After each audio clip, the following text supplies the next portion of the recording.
Hi hello அஸ்ஸலாமுஅலைக்கும் guys, welcome to home kitchen. இன்னைக்கு நம்ம கிச்சனில் எப்பவுமே பீஸாவை ரவுண்டாகவே செஞ்சு பார்த்துட்டோம் இல்லை. இன்னைக்கு கொஞ்சம் டிஃப்ரெண்ட்டாக சிம்பிளான ஒரு டிசைனில் பீஸா எப்படி செய்கிறோமோ அதே மாதிரி தான் செய்ய போகிறோம். ஆனால் டிசைன் மட்டும் மாற்றமாக இருக்கும். ஸோ இப்போ வீடியோக்குள்ளே போகலாமா?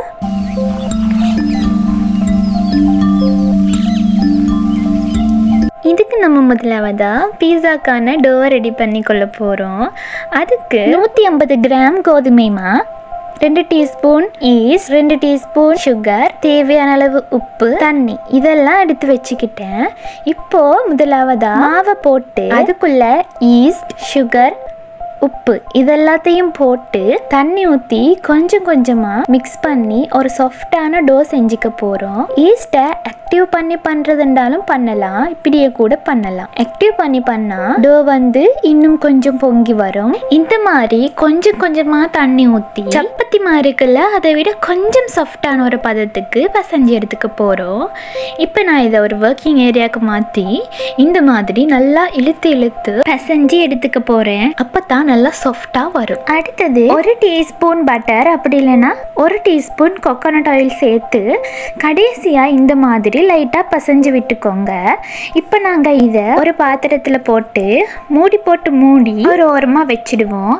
இப்போ இந்த மா பொங்குறதுக்குள்ளே நாங்கள் இதுக்கான கறியை செஞ்சுட்டு வரலாம். வீட்டில் இருக்கிற பொருளை வச்சு ரொம்ப சிம்பிளாக ஈஸியாக இதை ரெடி பண்ணிடலாம். அதுக்கு இந்த மாதிரி ஒரு கடாயில் கோகோனட் ஆயில் ஒரு 3 டீஸ்பூன் சேர்த்துக்கிறேன். என்ன சூடானதும் ஒரு பெரிய வெங்காயத்துல அரைவாசிய இந்த மாதிரி கட் பண்ணி வச்சுக்கிட்டேன், அதை சேர்த்துக்கிறோம். இப்போ வெங்காயம் கொஞ்சமா பொன்னிறமா வந்ததுக்கு அப்புறமா இதுல பெரிய பச்சை மிளகாய் அரைவாசியும் சின்ன பச்சை மிளகாய் அரைவாசியும் இந்த மாதிரி குட்டி குட்டியாக கட் பண்ணி வச்சுருக்கேன், அதையும் சேர்த்துக்கலாம். மீடியம் சைஸ் தக்காளியில் அரைவாசியை கட் பண்ணி இந்த மாதிரி குட்டி குட்டியாக வெட்டி எடுத்துக்கிட்டேன், அதையும் சேர்த்து கடைசியாக கொஞ்சமாக கருவேப்பிலை இது எல்லாத்தையும் சேர்த்து ஒரு 2 மினிட்ஸ் நல்லா வதக்கிக்கோங்க. இதுக்கப்புறமா இதில் 1/2 டீஸ்பூன் துண்டு கொச்சிக்காய், கொஞ்சமாக மஞ்சள் தூள், கொஞ்சமாக மிளகுத்தூள், தேவையான அளவு உப்பு இது எல்லாத்தையும் சேர்த்து லைட்டாக மிக்ஸ் பண்ணி விட்டுக்கிறோம். இப்போ இதில் நான் ஆல்ரெடி உப்பும் மஞ்சளும் போட்டு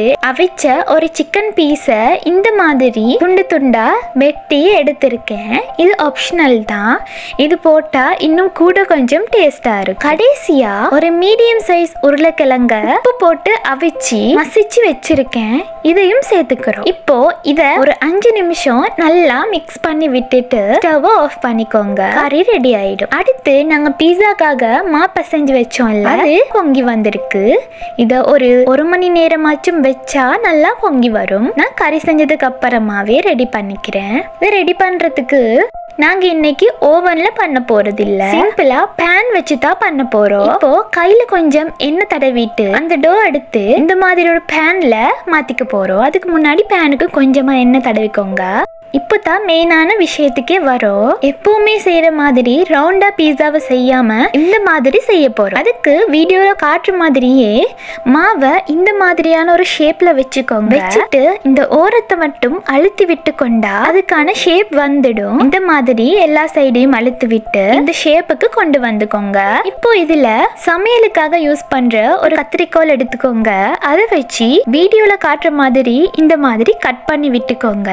அப்போ அது ஒரு அழகான டிசைனா வரும். ஸோ இந்த மாதிரி வீடியோல காட்டுற மாதிரியே எல்லா சைட்லயும் கட் பண்ணி விட்டுக்கோங்க. கடைசியா டொமேட்டோ சாஸ் இல்லைன்னா பீஸா சாஸ் 2 ஸ்பூன் சேர்த்துக்கிட்டேன். சேர்த்து இந்த மாதிரி ஸ்ப்ரெட் பண்ணிட்டு அதே அளவு மயோனிஸும் சேர்த்து அதையும் ஸ்ப்ரெட் பண்ணி எடுத்துக்கிட்டேன்.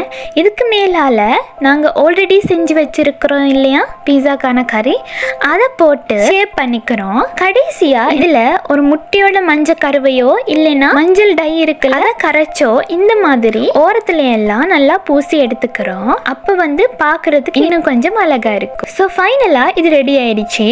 இதை இந்த மாதிரி ஒரு மூடி போட்டு மூடி 15 to 20 நிமிஷம் லோ ஃப்ளேம்ல வச்சுட்டு இதை வச்சு எடுத்துக்க போறோம். ஸோ இப்ப 20 நிமிஷம் கிட்ட ஆயிடுச்சு. பீஸா வந்து சுட சுட சாப்பிடுறதுக்கு ரெடியா இருக்கு. இப்போ நான் இதை பிச்சு காமிக்கிறேன், பாருங்க எப்படி இருக்குன்னு. ஸோ இது ரொம்ப நல்லா இருந்துச்சு. நீங்களும் கண்டிப்பா இதை வீட்டில் ட்ரை பண்ணி பார்த்துட்டு எப்படி இருந்ததுன்னு கமெண்ட்ல சொல்லுங்க. அதுக்கு முன்னாடி நம்ம சேனலை சப்ஸ்கிரைப் பண்ணி பெல் பட்டனை ஆல்ல வச்சுக்கோங்க. உங்களை நான் அடுத்த வீடியோல சந்திக்கிறேன்.